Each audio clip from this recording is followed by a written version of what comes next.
guys who combined to play 15 seasons in the National Football League trenches. Well, 2 guys. And Mackey, who didn't do shit. He just sits there and looks pretty. This is the OLine Committee. Hey, Booney finally avenged. Oh, wait, we got the wrong order here on the YouTube channel. Why does that happen? There we Booney go. finally avenged losing in the Super Bowl 12 years ago, 10 years ago, with a youth football championship. Eden Prairie. Dude. Let's go. How are you just going to hit me that hard like that out of nowhere? First of all, this is not my first championship since then, okay? I want you to know I am on a terror reign with my baseball team that came in first, my softball team that came in first, and now my football team. Let's go, dude. Shout out to the 6th grade boys who beat the Orono team. We came out. Jeremiah, you would have been so excited. Like at one point, Coach Daniels looked at me and he was like, hey, let's just keep gutting them. And I was like, all right, here we go. 53 duo. And they looked at me like, statement play. I go, exactly. They're like, Coach, 24-0. I go, it's about to be 31-0. Life happens fast. At one point, I think it was the halftime because I watched this game and I believe it was 41-0. And at one point, I don't know what was said like by a kid, but it must have been like the halftime. There was some sort of sideline thing, and one of your assistant coaches goes, "Hey, if it needs to be 50-0 at the end of the game, it's going to be 50-0. Like, no mercy. We're going to run the ball." Dude, we ran the ball hard. I was so proud of these boys. At the end, we ran a gun. I'm not even kidding you. We ran a gun RPO, and we put our left tackle at tight end, and he ran an out route. So it was like the true RPO throw, and it was the most beautiful thing I ever saw. What did the opposing coach say to you after the game? What is there to say? It's the championship. This is he bowed down. You're here. He kissed the ring. In no way. And Phil, you Boone made him kneel at the 50 and kiss the ring. No, because the boys wanted to start calling like. They wanted to go Poco Loco, which is a shot downfield. Like, they wanted to go crazy, and I was like, no. We ran sail a couple times, naked right sail. Shout out to Honor Daniels. Just, my quarterback is phenomenal. His dad's my assistant coach. I love him to death. He's great. Dari, Musab, Charlie, Johnny, everybody. I mean, Xander, London. My son, Johnny. Sixth on the list. Johnny caught a Hail Mary at the end of the first half, but it was like 5 yards short of the end zone. Oh, no. Almost a miraculous play. That was the naked right sail, and he ran out, and all of a sudden I see this ball go up, and I'm like, oh, man, this is about to be sweet. And just as he caught it, he got, like, drilled from behind, and I was like, oh, you gotta be kidding me! So close! Kids had a blast, man. It's so fun. So fun. So we got a champion coach in the house here. Alex Boone. Let's go, baby. Amazing stuff, man. See, now my time gets devoted all to you guys, which is trouble. Because before my mind was scattered. So I've seen in the YouTube, first of all, thank you all for 10,000 subscribers. That 10,000. is incredible. We couldn't be more thankful for every single one of you. But I've seen someone ask in the comments like 4 times, 4 weeks in a row now, Boone, what is your chew of choice? Oh. They keep asking, what is it? What do we got? What is the Copenhagen Gold? Copenhagen. Right there. So I can't remember who you are in the YouTube comment section. I've seen your question multiple times. So there you go. Just want to get that. I'm surprised anyone knows that I have one in. Your face isn't fat anymore, dude. Yeah, that's what it is. No wonder everybody can tell now. They're like, what are you dipping? I'm like, how can you tell? What percentage of like offensive linemen, here's a dumb football question. What 85. percentage of you guys, the game's over, it's prepreseason game, little sideline dip. 85? Maybe. No one put in bigger hammers than Adrian Peterson. Yeah. When I mean like halftime. Like a shoe in there. Dude would take the can and he'd just pick it up and he'd do it with his gloves on too, which was disgusting. And he'd like put one in half. Like he'd do the lip pull out. Like so he's like, and one there and another one over there. It was I'd never seen anyone put more chew in their mouth than that man. Yeah, he was known for 3 things: running roughshod, shaking your hand until you submitted, and putting in 4 pounds of dip in his bottom lip when the game was over. Right, 100%. And a couple other things, but you know, running over safeties. So let's start with who's the mic here. It's the 3rd week that we have done this segment here, the segment that's taking the OLine Committee world by storm. So who's the mic is where we identify the biggest things on our mind around football each week. Let's start with Jay here, and we'll go around the room. If we make it more than one lap, we'll see how much time we have left. You know, I'm gonna throw a little curveball here. The mic for me is the Pac-12 in college football. You know, forever and always, the Pac-12 has been looked at as the redheaded stepchild of the Power 5 conference. They're always going to have like 1 or 2 teams, but they're going to lose one, and then the playoff is completely out of the contention, and no one really cares. I mean, they basically dismantled the entire Pac-12. It's not even a real thing anymore. Teams are jumping ship. Yep. They might be the second best conference in Power 5 right now. I mean, from top to bottom, you've got SC, you've got Oregon, you've got Washington. Oregon State's really good this year. Utah's going to get their quarterback back, and they're going to make a run. The Pac-12 is playing some good football right now, and I think Washington's got a legitimate chance to make it to the college football playoff and see if they can go make a statement. But I really enjoy watching Pac-12 college football right now. So the pushback would be, wait a second now. USC and Caleb Williams just walked into Notre Dame and got their clock clean, and Caleb Williams threw 3 interceptions, and that's like the figurehead team of the Pac-12 and the figurehead quarterback. I don't think they're the figurehead team of the Pac-12. They're the 4th best team, maybe the 5th best team in the Pac-12. They used to be. I mean, their offense is good, but their defense is terrible. Yeah. I mean, they let CU, who's awful, put up 49 points and almost come back on them in the fourth quarter. Like, that's not a complete football team. They've got stars on that team, but you start talking about complete football teams, it's far and away Washington, and then Oregon, and then probably Oregon State, and then even UCLA's got some talent. But I mean, USC is honestly probably the 4th or 5th best team in the pack. You guys were both sort of heart of the country Big Ten guys, right? Ohio State and Nebraska. So with that, I guess, as a backdrop, are you sad that the Pac-12 is going away? No, because it's kind of crazy, right? It's just gone after this season. I'm not sad that they're going away, but I'm sad that they're letting them into the Big Ten, because to me, the Big Ten is Midwest. We are the Midwestern team. We haven't been Midwest since we brought in Maryland and Rutgers. Like, I never said I wanted them in either. Who said I wanted them in either, dude? I wanted. There was a time when there was 12 of us, and we were like, "That's right, we're the Big Ten. Get it? The Big Ten." You're all idiots. Exactly. Now we've just let everybody in. Sam Houston State. Sure, come on in. You want to join? More money for us. What does it matter? It's crap. No, I mean, but, hey, seriously though, my biggest gripe with that is that kid came out with a demand. I'll only play for these teams. Is that your mic? Is that your mic? Now, no, that's not my mic. This is just your dumbass, okay? Because every team that wasn't on that list was like, good, we weren't going to draft you anyways. You really think that you're the be-all, end-all? You really think that we give a shit what you think? Dude, hate to tell you, but nobody cares what you think. Like, you'll get drafted by whoever picks you. That's how the league works. You know why? Because they run the league. It's the best. If you don't know what he's talking about, there was a story that came out today. Caleb Williams, projected #1 overall pick. They said that prospective agents that he's talking to have informed teams that he wants a ownership stake in whatever team drafts him. Okay. What? Yes. Okay. Yeah, Caleb Williams came out and said he wants. Can you believe this? Where dumbass did would this? say Is that? this a real? There's like some fake news stories cares? going No, on. I feel saw like- this on multiple sources, and if it's fake, then whatever, poo me. But I saw it on enough things today across collegefootballrules.net showed me. that said that he wants a potential owner, just like Aaron Rodgers wanted when he went to the Jets. I was like, so you're going to tell me you're going to start making demands similar to Aaron Rodgers while you still are considered an amateur athlete? Like, no NFL team in their right mind is going to do that. That's the dumbest thing ever. This is sounding a lot more like Josh Rosen every day. Like, this is going to be the Josh Rosen 2.0 story. It's going to be epic. I'm just going to say, dude, you can't come into the league calling the league out. I'm sorry. That is stupid. Do you know why? Because I was in the league, and we were like, you guys see that kid over there? You see what he's talking about? Oh, my God. Hey, I had to tell you, but I played with Peyton, and they didn't give him ownership stake. Guess what? They ain't giving you shit. Who is, like, even just in terms of using your leverage to try and go to the team that you might want to? I feel like, wasn't Eli Manning the last #1 overall pick to be like, I'm not going to play? He was the Chargers, right? The Chargers drafted him. He said he's not going to play there. Let's give that some love, because let's be honest. When you're Archie Manning's kid and your brother's Peyton, and you're like, hey, I'm not playing for you, you're kind of a legacy. So a lot of the teams are probably like, yo, he's not going to play for you. He's not. Like, this is a family. This is a generational thing. It's not. They're treated differently. The Longs, the Mannings, all those guys. Like, The Matthews. They're different. Their grandfather played.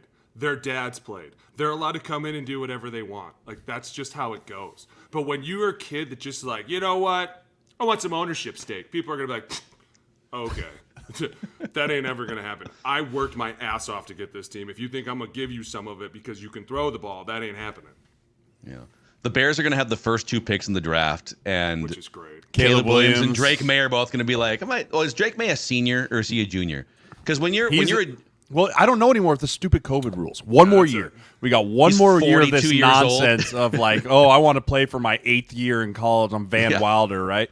Like, but Don't yeah, hate Drake on them May. for that. I would have done it too. Are you kidding me? 8 years? They would not. You would have made it 7 years. I know I'd have been dead. They would have kicked you out way sooner than that. But you have leverage. Like if you have a year left of eligibility, you have leverage now that you didn't have 5 or 10 years ago because you could be making millions of dollars. It's not leverage. You're just kicking the can down the road. Right, right? But you don't need it. have leverage because the team goes, okay, you don't come out this year. There's other quarterbacks in this draft. There's be free agent quarterbacks. You're not the only quarterback in this draft. Like that's not your leverage. Your leverage is when you're on a team and you're like, hey, I'm the big dog here, and I don't like the way I'm getting paid.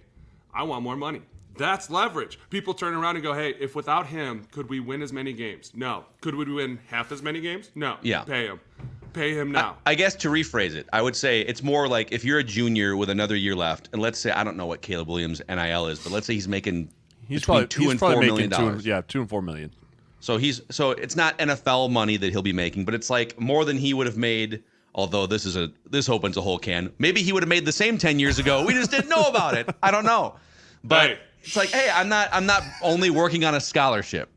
So I can stay another year if I want to, right? Well, I mean, that argument is not just for the top round guys. Like if you're a mid-round quarterback and you're the guy at Miami or Michigan State or something, you're making $1 million a year, stay in school. Because league minimum's $750,000, and you might get cut, right? Like that is the leverage that you can have of like, oh, I'll just stick around one more year instead of like, oh, I have a draftable grade, I might as well go instead of just risking getting hurt and making peanuts while I'm here in college, right? Like, but if you're a top round guy, if you're projected number 1 overall, hate to break it to you, dude, you're going to a shitty football team. That's just sorry, pal. Like we need you more than anyone. How it works. You don't get to be like, I'm the number 1 overall pick. I want to go play for the Eagles. Like, oh well, should have been worse at football then. I don't know what to say. Jalen Hurts has something to say about that. So does Howie Roseman. Yeah.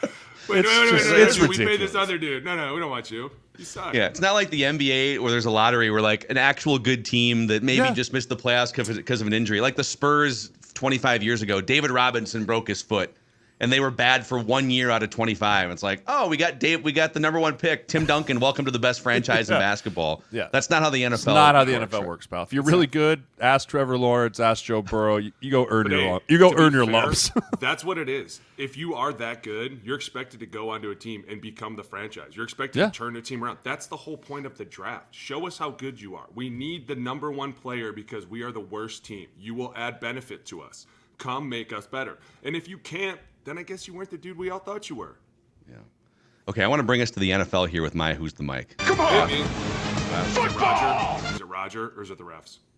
No, it's a guy named Mike is my Mike. Oh, nice. It's Mike McCarthy. I know the Cowboys beat the Chargers, but how can one guy for 20 years still have no concept of clock management and how to use timeouts?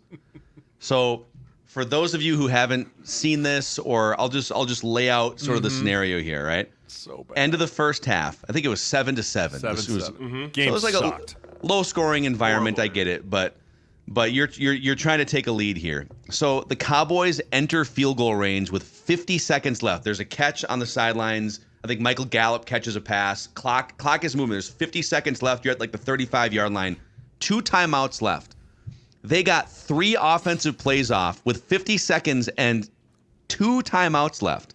Because with 14 seconds left and still 2 timeouts left, Mike McCarthy on the side, the officials looking at him like, right now? They call timeout? And he's like, no, not yet. No. Let's let it go down to 3 seconds. We're good kicking a field goal here. Yeah. They kept a timeout in the pocket. And you have like a 30-year-old veteran quarterback in Dak Prescott here. It's one thing if you've got, this Division II undrafted guy and you're the Bears and you're like, you know what? Let's just like not have him run backwards and get, mauled. You can get away with that, right? If it's Dak Prescott and anyone above him on that veteran list, like, don't you? I guess my question is, how is Mike McCarthy still befuddled at these clock management situations after 2 decades as an NFL head coach? Because I think Kellen Moore handled it last year. I think Kellen Moore was the one that was like, hey, here's what we're going to do. And now as a head coach, he's like, wait, we should just kick it, right? Just points on the board, and like we have CeeDee Lamb, throw him a ball in the end zone. Risky. We'll just hold on to one here. I mean, we'll take it with us. Conservative guys. It's We'll play the conservative. GIF with like the numbers and the math floating above his head. Like, just wait. He comes out for the second half, and he's like, "What? What do you mean I don't have 4? I brought one with me. Like I saved one. It right here in my pocket." Hey, when we would be on the field and we would be part of those clock management situations, you would be losing your mind. Like, what are we doing? Should I call the timeout? Do you call timeout? Should somebody call timeout? Somebody call a goddamn timeout. What are we doing? But it all goes back to I think it was his first year, or what? It was 2 years ago in the playoffs where they had like 14 seconds left, and they ran a freaking draw play with no timeouts. Don't do and that. he's like, well, based on our calculations, we should be able to. Okay, but like in a perfect scenario, clean at training camp when there's not an official trying to run in and stuff, that type of stuff. Like, why don't coaches spend? I get that there's so much on your plate as a coach, scheming and just player management, all this stuff, but shouldn't you be carving out, I don't know, an hour a week, just like meditate on clock management? I'll tell you this. Mike Zimmer was great about that. And Boone can attest to this. We used to have, at the end of every single training camp practice, there was a situational period, right? And we would drill, hey, 2-minute end of half or 2-minute end of game. We need this many points. Or it was like, hey, 4-minute, we have a lead. Here's our strategy of what we want to do. We need this many timeouts. Or, hey, we need a down situation, right? Which is similar to what you just mentioned. 14 seconds, we're trying to get 12 more yards to get into field goal range. We called it church, right? You get hit, you get down, immediately call timeout, run up and spike it. A lot of coaches spend time, and a good amount of time, on the situational awareness part of the game, because that's where you win and lose football games, in the critical situations. And so I don't know if they just don't do it over there or what it is, but every coach I played with was very good about situational football. I agree. And when I was in Frisco, we had a guy, Brad Seeley, who was with the Patriots for a long time. He won all the Super Bowls. He was their special teams coordinator, and he was our special teams coordinator, and he was the guy that was like, if you had a question, you went to Brad. So Harbaugh would be like, hey, what are we doing here? He'd be like, burp, got it. The timeout was taken. Or Brad would be like, hey, let it run down. Then he'd be like, burp. Like, it would just, everybody would look right at Brad and be like, Brad, what are we doing? He'd be like, oh, dude, this guy knows everything, because he was with Belichick, and he was Belichick's right-hand man. And so all of a sudden, all those things carried over from how are we going to play teams. I remember being in New Orleans one time, 4-minute situation. We were up by 6. And we just kept looking at him pretty much like, what are we doing here? And we ended up running the ball all the way down. They'd take a timeout, and then all of a sudden we'd look at him. He'd be like, all right, stay out there. We're 4th down. We're going to go for it again. Like, it was just everything, like Jay said. When you're out there, it's so hard, and it's probably a lot harder as an offensive-minded coach, because you have so much personnel that you have to be on top of, and sending out there and sending plays out, and is everything right? Then all of a sudden somebody comes to you like, hey, the clock's running, and you're like, oh, shit, what?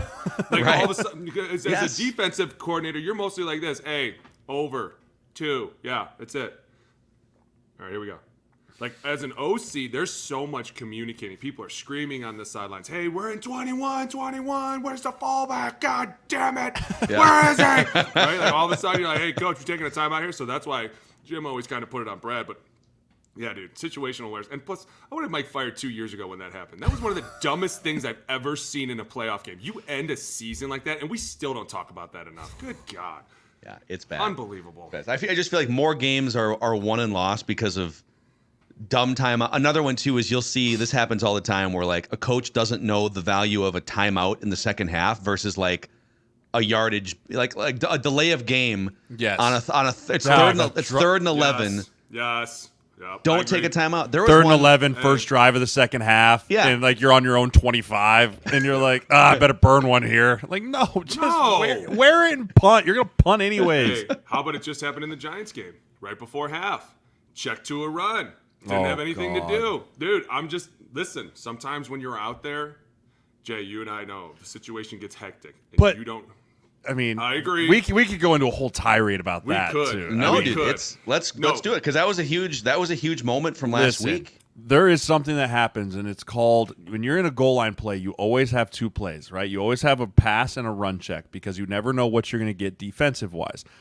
But in that moment, I know for a fact, damn fact, that Brian Dable called in that play and said, no alert, X right spot, whatever the pass play was, right? Because he knows there is no alert. You cannot check this to a run. Yep. And Tyrod Taylor, I get it. You're the backup quarterback. You haven't made a start. I was sitting there watching the game with my business partner, and I watched him go, hey, can.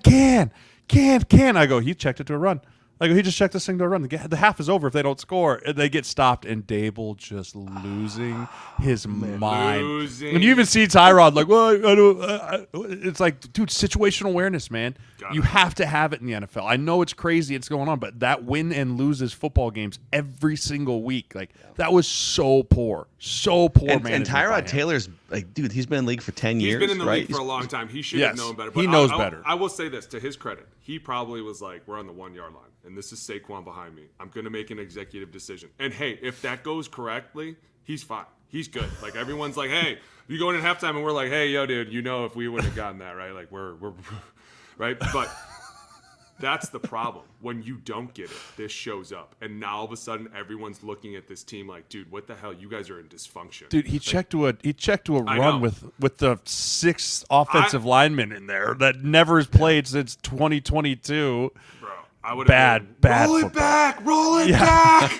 No, roll it back. Like that's where someone's got to turn around and be like, no, don't do that, right? But you got your backup center in there, you got your back, like both guards are just trying to remember the play, right? They're not worried about. They're like, wait, it's a run? I thought it was a pass. I'm like, he checked it, stupid. It's like, I thought we were going to check it. White 80, like White 80, you suck. Just a nightmare situation. Monday Night Football, everyone's like, look at these clowns. It's like a bunch of idiots going in halftime throwing. You get idiots like me who are like, these are all idiots out here. What is he doing? Chew his ass. You're right, though. Franchise quarterback. Got to sit back and be like, nah, dude, we're passing this ball. Did we get your mic yet, Booney? Did you roll it into the Pac-12? Give us a mic. Come on. Give us a mic. We need a mic. Give us a mic. All right, I'm going to give you this mic. This guy's been my mic on my mind for a while. That Thursday night game last week solidified it, man. I'm sorry. Russ, you're the mic. You are the mic. You are officially the problem. I'm sorry. Like, I can't get over this. One coach called out another coach, and we're still over all this. And it's like, dude, this has become such a mess over in Denver. Everything about it. And now they're going to fire Vance Joseph and bring in Rex Ryan. How many times has Vance Joseph been fired by the Broncos now? I mean, Vance Joseph is literally looking back and going, dude, what the hell did I do? I mean, y'all, you're supposed to put up 100 points a week. What the hell? I didn't even think I had to come to work anymore. I didn't even want to come back here in the first place. I was leaving at noon, having a good time. Dude, good. That place is a mess. Light it on fire, blow it up. Well, you add on top of it the Jerry Jeudy, Steve Smith situation that happened there. Steve Smith crushed. When he called him a jag, dude, I'm telling you right he's now. He's like, I'm sorry. He's looking directly. I'm sorry I called you an average player that no one's ever going to want, that no one should trade for. You sorry sack. Like, and I was like, oh, my God. When you call somebody a jag in the league, that is like one of the most disrespectful. Like you're basically like, you don't belong here. You're just a guy. You are a fucking guy. And I can't believe that you would go this great. Like, Steve Smith just went off. And that was one of the funniest things because he actually was like controlled but not controlled at the same time. It was almost like he was playing a game. He was teetering on that. You could tell. He was like... And then, who was next to him? Garfolio was like trying to Mike Garofalo. Like, yeah, he was like, oh, God. Hey, come here. Come over here. You're getting really close to the field. No, come over here. Come over here. Commercial. Cut to commercial. Go to commercial. I didn't want to do this segment anymore. I don't want to do this. So the best part now is the Broncos, the next 2 weeks, they play the Packers and the Chiefs in the standalone Romo Nance CBS slot. And then they get back-to-back primetime games out of a bye. And then a third, they've already had like 10 primetime games, I feel like. They have 3 more primetime games. Let's see here. Bills, Vikings, New England. Flex. Dude, we talked about this before the show. Dude. That Vikings and Broncos game on Sunday night, November 19th. Don't change it. Leave it. Just leave it. I want to see it. Coming up next on Sunday Night Football. Here's a guy. It's going to go through the PFF rankings, and everyone's just going to be last. It's like 31st of 32, 32 of 32. Like 64 of 64. That's the worst. When you get ranked like 50 or higher, you got to be like, Mom, don't watch. Don't watch. I'm not having a good year, Don't guys, take a picture of the starting lineups.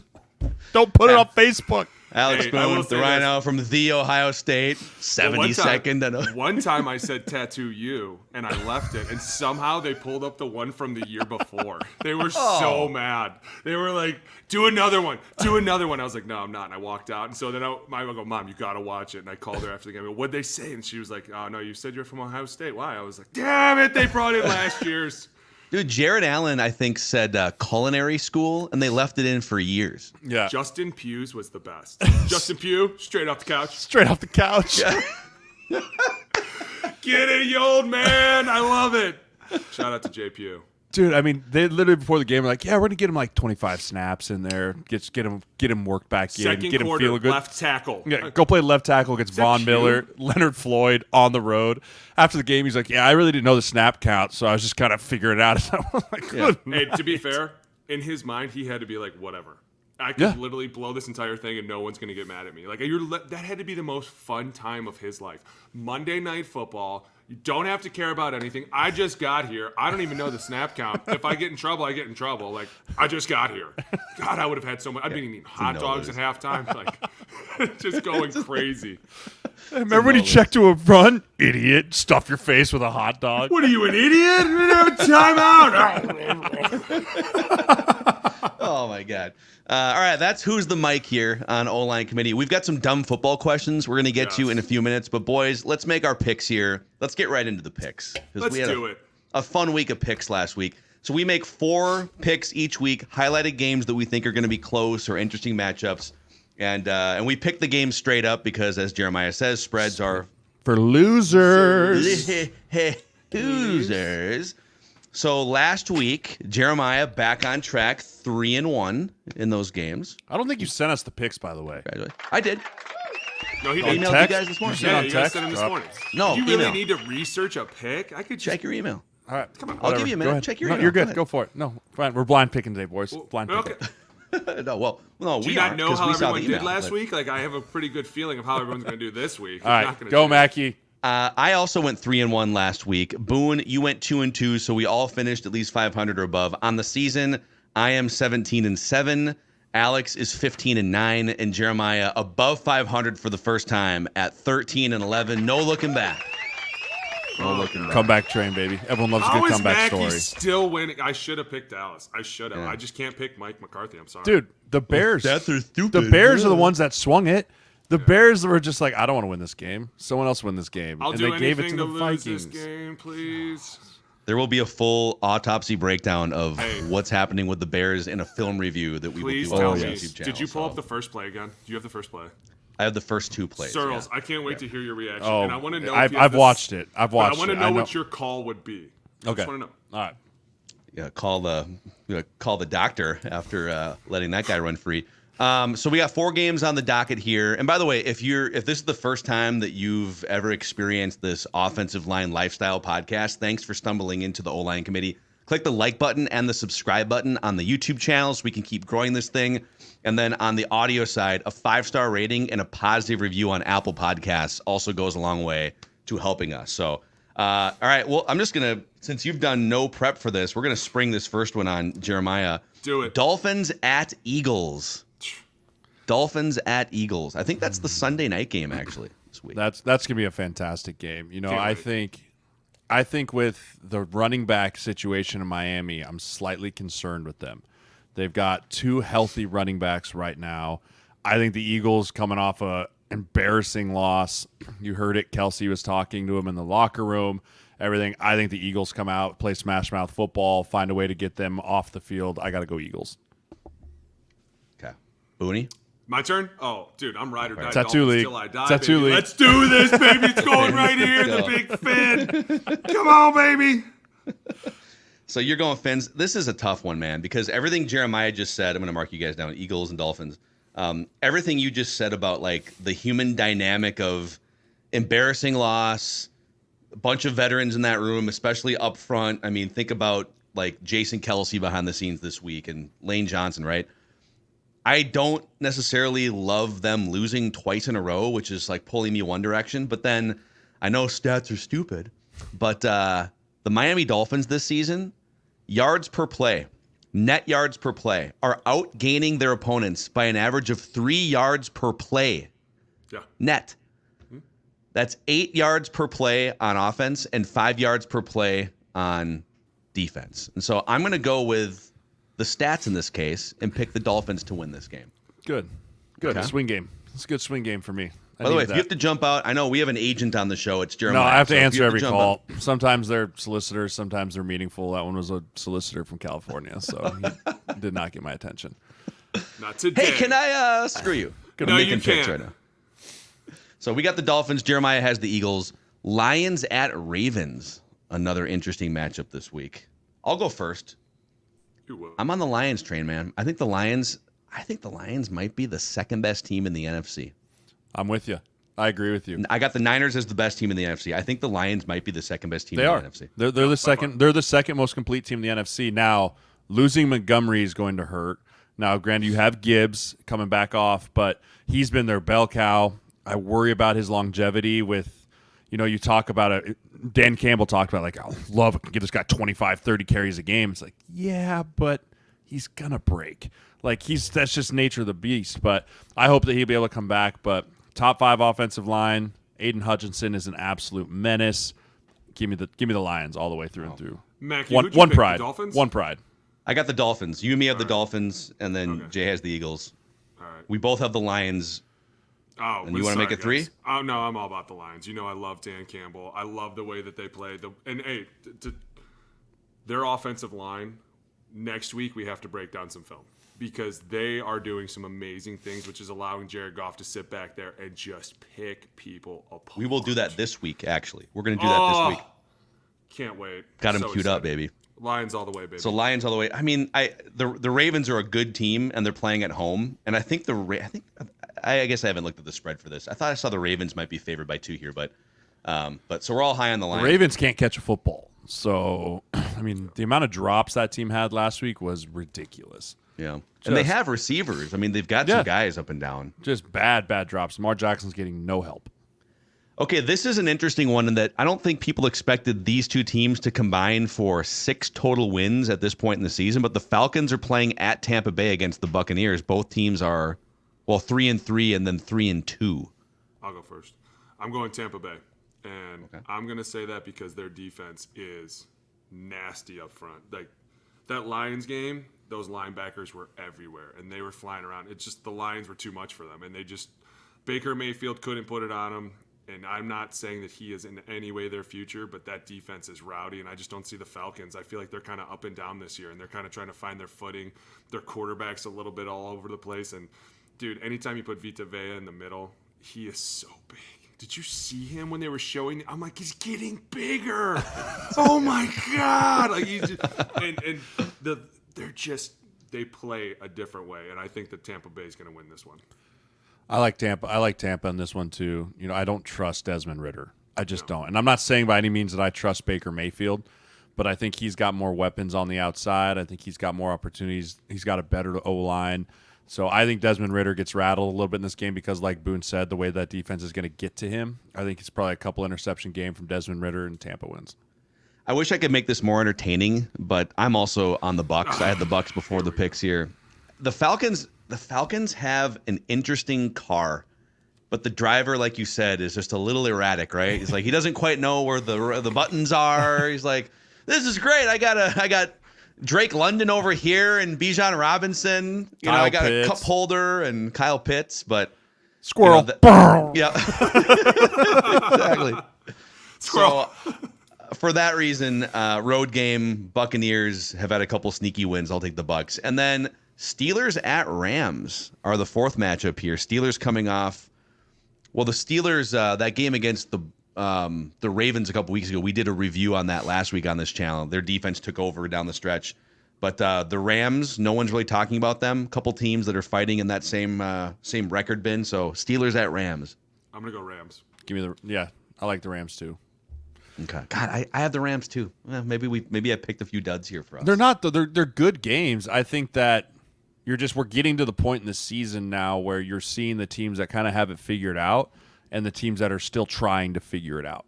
right? And I think the Rams with Cooper Kupp coming back. Now, granted, they lost Williams, their running back, who's going to be out for a little bit, so it's kind of be running back by committee over there. But they're starting to come into form a little bit more, and Aaron Donald's starting to play a little bit better than he was at the beginning of the season. I think they're starting to figure out what this 2023 Rams team looks like and how they need to play to win, versus the Steelers are still kind of, I'm not real sure what we're doing type of thing on offense. Matt Canada style type offense. But to be fair, the Rams, too, were running the shit out of the ball in the second half. And that's kind of nice to be able to do, especially when you have a quarterback like Matthew Stafford. Like, hey, listen, we don't need you to do everything. We do need you you got to have some great throws in there, but at the same time, let's hand the ball off a little more. Let's make this more versatile. I think that the Rams are starting to come into a little bit more of themselves. I think Sean McVay was probably under the microscope for a long time. Like, everybody was always like, dude, Sean McVay. And now everyone seems to have taken a breath, and he can take a breath. And now it's like, all right, let's get back to playing football. I don't feel like everybody's watching my every move. Everybody's waiting for me to mess up anymore. It's kind of one of these, the Rams are the Rams now. So now as they do that, I feel like they're going to find their rhythm and come back more. Yeah, last year kind of took them off the grid, and there were some questions about whether McVay was going to go to broadcasting and take a $20 million contract, and no one was talking about them coming into the season. Is Stafford healthy? Is Cooper Kupp healthy? Hamstring? But it's like, if those things come together, that's a team to watch for sure. Cooper Kupp coming back and good God. Do you not know what number he is, guys? Hello. Yeah, he's not hurt anymore. And when he's not hurt, he's one of the best receivers. So, all right, those are the picks here. Time for some dumb football questions now from the OLine Committee audience. You can always drop your dumb football questions in the YouTube comment section. We stockpile as many as we can. Guys. Hit me with something. Okay, let's see. Give me a curveball. What's the thing that can get you in the most trouble here? Let's start with this one from Bad Dad Joke. Sirles getting nervous. What is the pettiest thing an opposing team or player did to you to try to get under your skin before or during a game? You ready? You ready for this? Everybody sit down. Get ready. Can you send yourself up on the camera, please? So you don't I think like it was 2012. I can't remember the year. Don't hate me. It's December. Okay? Listen, you know my setup. I'm in front of a bunch of drums over here. Kick your legs or drums. Drums? Drums. Yeah, play drums. Yeah, we have studios. Alex has a basement. That's ridiculous. So, you should play the intro for our We podcast. go to Boston, right? Great time. It's the perfect time of Boston. Nice little snow. It's nice and cold, right? Everything's very festive. It's December. Everyone's excited. We're playing the Patriots. Patriots have lost 0 games in December in the last, 20 years. And so, we go to Ruth Chris. Amazing dinner. We do our team meeting. Harbs is like, let's go crazy. Let's do our thing. Blah, blah, blah. We all go to bed. 3 o'clock in the morning. The fire alarm goes off. So I'm like, you got to be fucking kidding me. This is not happening. And Seeley warned us. Brad told us, listen, if you think you're getting out unscathed, you're not. They're going to do something to you. It's going to be food poisoning. It's going to be a fire alarm. Dude, it's something. It's burp, burp, burp. So I'm like, all right. They pulled the fire alarm. That's real cheesy. Well, then the fire department shows up, and they want to go through every single room. And I'm like, you got to be fucking kidding me. Then the police show up because we're being a little erratic. And we're like, you can't come in our room. It's 4 a.m, and we want to go to bed. And so then all of a sudden, it's 6 a.m., and we're all like, dude, what is going on? The cops are here. The fire department's here. Everyone's like, oh, false alarm. Everybody back to bed. We were like, oh, false alarm, huh? You want to play games? You want to play silly games? We beat the shit out of Tom Brady the next day. I think he threw 2-3 picks. We put up 49 points on him. Randy hit him with the classic hand, and I saw it from POV perspective, and I was like, you got to be shitting me. This was awesome. This is Randy Moss with the Niners. Yes, he was with us. For 5 minutes. That's why I said I was on the field, and I saw the hand go up, and I, for some reason, was not doing anything. And I just took a screenshot in my mind and was like, I will never forget that ever again. I saw it live. It was great. I got to play Vince Wilfork, Kevin Love. It was great. It was a great time. But we ended up beating the shit out of them. God. So that stuff happens, I feel like, with the Patriots and some other. But you can never trace it back, right? To a Bill Belichick text message. It's always some mole, some mole named Sully in the Burrows. Right. Irish. I'm trying to think. I don't really have one that's screaming off the top of my head here. The thing that sucked the most, and I'm sure people probably heard this story, similar to Boone's, 2016. We're going to play Green Bay. We're going to play Green Bay on Christmas Eve, I believe, or Christmas Day. I think it was Christmas Day. Now it's Eve. We flew in Christmas Eve. We flew in Christmas Eve because we fly in, right, and we fly into Green Bay. I think we fly into like Appleton or I don't know. Yeah, and it's this tiny-ass little airport. And for whatever reason, we took a massive jet for like a 40-minute flight, like the 232, right? Big jet. And it's snowing hard in Green Bay when we land, like hard. So we land. We're like, all right, here we go. And all of a sudden, we're going where you feel the plane start to turn, and then you feel the back tire go, and we're like, oh, no. What the hell just happened? And then we're sitting there for a little bit, and like we're kind of looking out the window, and I see like two grounds crew people looking at the tire, and they're just scratching their head. And I'm like, oh, this ain't good. Like this ain't good. And also, pilot comes on like, well, so we had a problem. We slipped off the runway here. We'll get this taken care of for you guys as quick as possible. Be right back. Thanks. Oh, no. No bullshit. 6 hours later, they are picking us up off of the airplane, the fire station, in the cherry pickers, 2 at a time. 2 at a time, just unloading us, 2 by 2. I watched 3 movies. Meantime, now it's like 1 in the morning. It's late, right? We had to do our little OLine meetings in the back of the plane. Like everyone's trying to do like tips and reminders, shoulder to shoulder in a plane. And we got to Appleton. We drive to our hotel. We got to our hotel at like 1 in the morning. 1 in the morning, right? And so like everyone's like, well, this is a noon game the next day? Yeah, noon game the next day. Oh. Like 1 in the morning, and we stay like, it's like a 45-minute bus ride to Lambeau. And so like everyone's like, well, bus leaves at 7:30, boys, get some rest. We went out there, and we got dick stomped. Like we got It was bad. murdered, dude. It was bad. Like literally, you woke up like it was one of those like as soon as you hit the pit, like you woke up like your alarm was going off, and you're like, oh, it's gonna be a long day, right? But like we sat on that plane, Matt. We could have drove to Wisconsin and back by the time we got off of the plane and went there. That was the worst. Like under my skin, I started that game. I felt terrible. Like it just was not. I didn't feel good going into that football game at all. God, the logistics of just traveling there in December. Snow, it's 45 minutes away. It's a small town. Like, it's all this weird But, like, stuff. at the same time, too, all of us were sitting there like, don't we have 2 jet engines on this plane? Can't we just, like, get ourselves out of here? Like, dumbest thing. Put the hammer down, dude. Pedal on the right. Right, but they're like, oh, it might break something. Who cares? Get us off of this plane. Hey, I remember so much of that game, too. We were in awful. the hunt. We were in the hunt, and we ended up needed to losing. win that game. Yep, we needed to win that game. It was that was also the game that the whole defensive thing went down. Remember the defense like started making their own calls, right? Mutiny and was like, "How dare!" And we were you in the locker room with me when we walked in when we landed, and he was like, "Where is he? I'm gonna fight." I was like, "Finally, it's not me. It's not me about to start a fight in this place." Grab my stuff out of my locker as quick as possible, try to get out of there. Oh, it was great. It was great. That was the mutiny game. That's where you find out that the pilot was actually a huge Packers fan. Yeah. What if we just like stick a wheel in the ditch? Terry, watch this. I'm gonna do it. I'm gonna do it, Terry. Screw these guys. I'll play stupid. David Snyder chimes in here via the OLine Committee YouTube channel, ignoring the elite quarterback, so like the Patrick Mahomes and the elite guys. What is the difference between an average starting NFL quarterback and a career backup quarterback? What? So like Tannehill. Can you repeat the question? So what is the difference between like an average starting quarterback and a career backup quarterback? The average. So let's take who was that guy that played? Are you talking about Jimmy Garoppolo?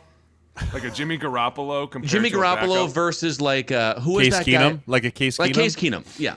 I think the thing with Jimmy is that he has a lot more confidence when he's out there. And that's true. Like quarterbacks, when they're in the huddle, you can see the confidence in their head, like on their face. You know what I'm saying? Like as they start to demand respect in the huddle, you're like, okay, he's running the show. Whereas a backup, a lot of times will come in and be like, all right, guys, shut up. You know, and you're like, oh, what a fucking idiot. Like you just kind of laugh at him. Like, dude, but like the minute that a guy like Jimmy walks in, he's like, all right, here we go. Everybody just boop, complete silence. Whereas when a backup comes in, he's like, all right, here we go. What do we do? And you're like, dude, this can't be real. And I'm not saying there's anything wrong with that. It's super fun to play with everybody. But even when you talk about the guys that you expect to come in and week out, even like a Baker Mayfield, when they're in the huddle and they start to demand that, like, I'm in charge, instantly everybody knows it and they're like, shut the fuck up now. As opposed to, like, when you get a young kid or a guy who's not always in there and they're kind of I used to hear a lot of like, hey, shut up, guys. Shut up. Because we'd be talking while he was talking. He'd start to say the play. We'd be like, all right, we didn't know this play. Hey, what's what we're going to do? If it's over, we're going to kill it. And he'd be like, shut up. And he'd be like, I'm sorry. Didn't know if you knew. You're the backup. Like, you just kind of, and it's just how it is. When the guy's out there week in and week out, there's not a lot of talk. It's his show. He's the man. Yeah, I think when you talk about an average starting quarterback, like the two big traits you talk about starting quarterbacks are like football IQ and arm talent. Right, and the average starting quarterback probably is really good with one of those two things, right? The elites have both, right? The elites by far have the arm talent with the elite IQ. You'll have a lot of guys that are really smart, know the defense inside and out, but they just don't have that ability to zip that ball, put it in that window, the accuracy. Or you have the flip side, a guy that can just gunsling like crazy but doesn't see the whole field, Justin Fields, right? And so, like, you start talking about that, and then the career backup is usually just kind of a step down, but usually on the side of the higher IQ. The career backup is usually a very smart football player, right? They're usually extremely intelligent with the X's and O's and the game planning and how to prepare during the week. Like, those dudes are usually elite with that and then have subpar arm talent. Because if you had great arm talent, you're going to be a starter in the league. Right, they're going to find a way to put you out there because if you can throw 65 yards on a rope to a guy that can run a 4.3, let's do it. Right. But if you're a career backup, I think of guys like Case Keenum, Matt Barkley's been in the league, Sean Hill. The guy that played at Mizzou, I think, who played Chase Daniels. Chase Daniels. Yeah, like that guy. Very smart. I played with Chase. Charlie Whitehurst. Charlie Whitehurst. What would happen if, like, Chase Daniel, right? What would happen if that guy played, like, 5 seasons as a starter? Not now, but like 10 years ago. It wouldn't be. I think it'd be one season, and you'd be like, they're expected to come in and win a game, maybe 1 or 2 games a year. If you're a backup, all you got to do is come in and win 1 or 2 games a year, and you'll extend your career by another 2-3 years. Easily. Like Matt Barkley, when he showed up to Buffalo, was on the tails of his quarterbacking career in 2018. Right? Nate Peterman was an atrocity. And so they cut him. They bring Barkley in on a Monday. He starts on a Sunday and beats the Jets, and he's just now out of the league again here in 2023. Yeah. Right? Like, that's all you have to do as a career backup is just be serviceable enough to be like, hey, you're going to help prepare our starter. And also, you're going to have to, if we call upon you, not go out there and just absolutely shit the bed. Yeah. Right? That's all you have to do. And there's a lot of those guys, and you can make an absolute killing because if you do it 1 or 2 times, someone might be dumb enough to pay you, Broncos, Case Keenum, and be like, hey, you did it 1 year. $36 million. You'll come do it for us. Right? Like, that's all you got to do as a backup quarterback. Just stick around the league and collect your benefits, collect a check, and shut up. Yeah. Dude, there was the guy that just played for the Raiders, Brian Hoyer. He and I went to high school. He went to high school with me, dude. We went to my rival high school. We were in school at the same time. He has never been a full-fledged starter in the NFL. Yeah. He's played 15 fucking years. You know how much money that is? That's like $45 million he's made to go like this.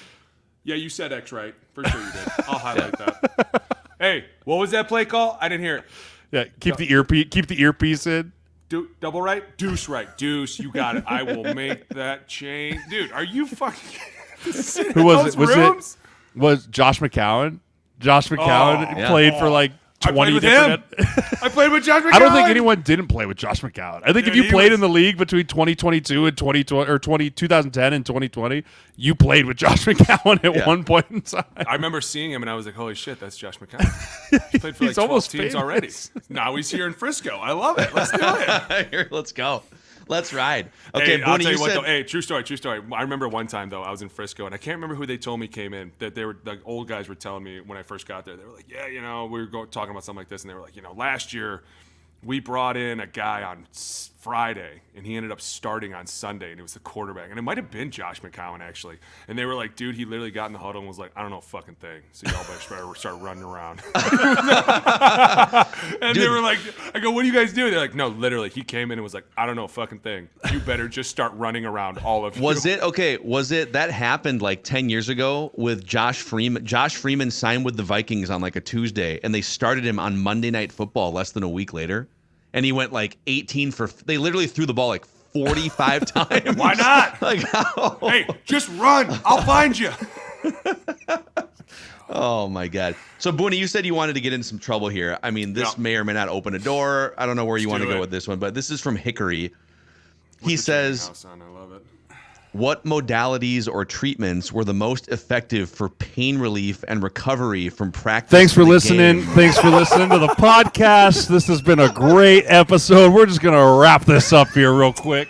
Everybody sit down. I got some shit. Would you like me to move on, or do you want me to stay on this one? Honestly, Look how uncomfortable Jeremiah is right now. Because Jay knows what it took to get through the day. Honestly, should we let Boone answer this question or no, Jay? Jay? PG. Honestly, He knows better. He knows better than to go. that. You never open the floodgate. You can let the dam leak out a little bit, but you never just open the gate.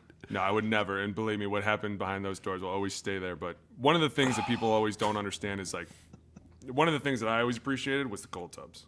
I love the cold tubs. And then this is such a painful game that a lot of times when you get in that cold water, you just don't even feel it anymore. So for me, getting in the cold tubs every day was a huge remedy. Also, like eating super healthy. I mean, you're getting into 65 car accidents on a Sunday for 6 months. You have to take care of your body. It's going to break down so fast. And that's one of the hardest things is when you get into these week 7 and week 8 games, you're really beat up. And people don't know how beat up you are, and you're trying to hide it all the time. And so you're constantly like, what am I doing to myself? And I think a lot of it is working out, especially for me and Jay, was a great relief. Like, it was time to come in and start working things back in. Like, because as you know, as the week goes on, you have to get better. Because a lot of guys will sit back and be like, I'll be fine by Wednesday. And you're like, dude, if you don't start moving, it's going to get worse by Wednesday. You have to get up and start moving around. And that's why, like, Mondays, I would always I would go work out, sit in the cold tubs, do the saunas, meet the coaches, and then I would just be on the move all day. My wife would make me go to the mall all the time because she found out that me moving around was good, because if I wasn't, I was cranky. Like, were you a mall walker, like Mall of America? No. You know, okay. But she'd be like, hey, let's take the kids to here, and then, or like, let's go to the zoo today. Or I'd be like, dude, why are we doing all this? And then by the end of the day, you're like, God, I feel so good. Thank you for making me move. Because you're beat up after the game. You're broken. The Toradol's starting to wear off. You're like, no, I don't want this feeling to end ever again. I was going to say Toradol, or vitamin T as we called it, is the most magical thing of all time. It's an Iron Man shot. And you know what it is? It's a prescription grade anti-inflammatory is what it is. And if you were beat up and you had some reason that you needed it, which was basically like, just give it to me. You know, it was basically you took it right before the game and it would kick in, and you had about 24 hours where nothing was very inflamed. And so if you were on Toradol, you'd be like, hey, run through that wall. Done. Right? Done. But then Tuesday, we would refer to as Toradol Tuesdays. Because like Boone said, you always wanted to come in on Mondays, get your lower body lift in, right? Get your squat, put the bar on your back, get going again, because you knew you still had that little bit of vitamin T in your system. And then come Tuesday was the true, like, okay, I'm going to feel everything the moment I wake up, right? Everything. And so you wanted to make sure you came in and got massage. Massage was big for me. Chiropractor, acupuncture. I didn't really get into the acupuncture until I got up into Buffalo, like 2018, 2019. They had a team acupuncture that would come in and like work on you, and that stuff was magic, right? The release of where they find the pressure point, and all of a sudden they're digging a needle, and your muscle like jumps, and then you're like, oh, there it is, and then all of a sudden they pull it out, you're like, wow, that feels like a million times better, right? Like I was big with acupuncture, and then the biggest thing I started doing in the off season was stem cells. You know, stem cells, and it's come such a long way from where the stem cells were when we played, you know, just in the last 5-6 years, you know, but stem cells for me were a great kind of reset at the end of every year, and they're expensive, but you had to look at it as an investment, right? Am I going to be willing to spend $10,000 on a couple stem cell shots to go make 800,000 next year, or go make 10 million next year, or whatever it is? You know, and stem cells were great. I got them in my knees and my shoulders just to try and start regeneration and do anything to help the healing process from the season so that I could be ready to go come next OTAs. Yeah. I love how we're openly talking about stem cells now. I remember it used to be like, dude, when I first got them, you couldn't say a word. Like, they were like, this guy's going to come in, we're going to do this. And this never happened. And I was like, roger that. And then, like, now everyone's like, oh, I'm just going to go get stem cells everywhere and do all this. And you're like, man, we've come so far in like 5 years. And I remember 5 years ago, everybody was like, we can't trust stem cells. We can't trust it. Now everyone loves it. And it's crazy because they were doing it over in the UK way before us. And so that's where everybody would go, was the UK. They'd fly over there for vacation, and then they'd end up making a pit stop in Germany or somewhere, and they would just get loaded up. It was crazy. But at the same time, how do you expect grown men who go at it all day to recover? It's not physically possible unless you're using something else. Like, you have to be on top of your game at all times. There was never a moment that you could be like, I'll be fine. Like, you were like, no, I'm not going to be fine. I need to go do all of this. And it ends up taking a lot of your time, too, because my doctor was in Arizona, and so you'd always have to be in Arizona to see him, and you'd have to go to him. He never left anywhere, so it was like, God, I'm going to have to go do this. I have to go see him. I got to go talk to him, and then we'd spend hours together, and we would be like, dude, this is broken, this is broken, this is broken. This is how we're going to fix it. Boom, boom, boom. You'd be like, all right, here we go. And it's one of those things where everybody does it now because they know how important it is to keep up with their body. Because once you start breaking down and a team just sees you break a little bit, they're like, he's broken in our eyes. He'll never be what he was. And that's what guys are always trying to hide from them. God. What about is it called the chambers that athletes sleep in? Is it hyperbaric chambers? What do you guys do for do you guys ever have one of those? I've been in them a few times. I don't know. I never did it enough consistently to really tell if I got a benefit from it. You know, we had one at the facility in Buffalo, and it's like if you were injured, you'd do like your compacts or your whatever it was, you do it while you were in there. And I was like, okay, it's really boring. I'm just laying in this tube for an hour, right? Like, but I could see it'd be pretty cool if you like slept in one, but I'm also slightly claustrophobic, and so I never really loved when they were like, all right, we're going to zip you up in here, like just knock and pull this lever if you need anything. I was like, I'm good with that. Here's my real mic. Whoever built the MRI machine, you're my mic. You're my mic forever. Because if I ever have to get into another one, I swear to God, I'll crawl back out. I hate getting in that damn machine. And then they're like, oh, shoulder? I'm going to need you to get in like this. And you're like, nope, not happening, lady. Oh, my God. How many MRIs have you had between the two of you? Oh, Usually God. 100. I mean, between the two of us, yeah, I would say I've had probably 25 to 30 MRIs. Because anytime you get hurt, they're like, well, I probably should get a picture of it. Yeah. Right? You're like, all right. It's like, okay, like anytime you're hurt. I will say there is one machine in New York, if you ever get a chance to go. It is twice the size of everything else, and I had to go one time, and I was like telling the guy, like, listen, I'm going to need like 30 Valium. I'm going to need a lot, dude. You're going to have to sit This could be a fun field trip for the OLine Committee. No, just go to the big MRI MRI machine. We're going to do this as a joke. I am never getting in another one ever again. But it is, when I went to New York, I was huge. I was like, this is awesome. And they had these glasses that you put on. It could like reflect back to the wall. And I was like, man, this is insane. It's great. Just keep hitting me with the Valium. I know there's the one. I know that, yeah, Boone, like, you know, the one where they have like the oxy button after surgery. Boone's just a Valium. Just sir, you can get up now. Hey, I had a surgery one time, and the lady told me that. She was like, you can hit that as many times as you want. It's only going to release every 10 minutes. And apparently I was completely out of it. It was like, burp, burp. Give me more. Yeah. Amazing. All right, those are your dumb football questions here on the OLine Committee podcast. Keep sending them in. We've got we have like 3 on the cutting room floor that we didn't get to here this week. So keep sending them in. We'll keep rolling them over and get to as many as we can here. I think you did a good job answering that question without getting anyone in too much trouble there. So another time the FBI to raid your house. Yeah, that's probably the best. We're gonna go now before anyone gets in more trouble. I don't do Keep an eye out for anymore, some film reviews this week. Hey, shut up.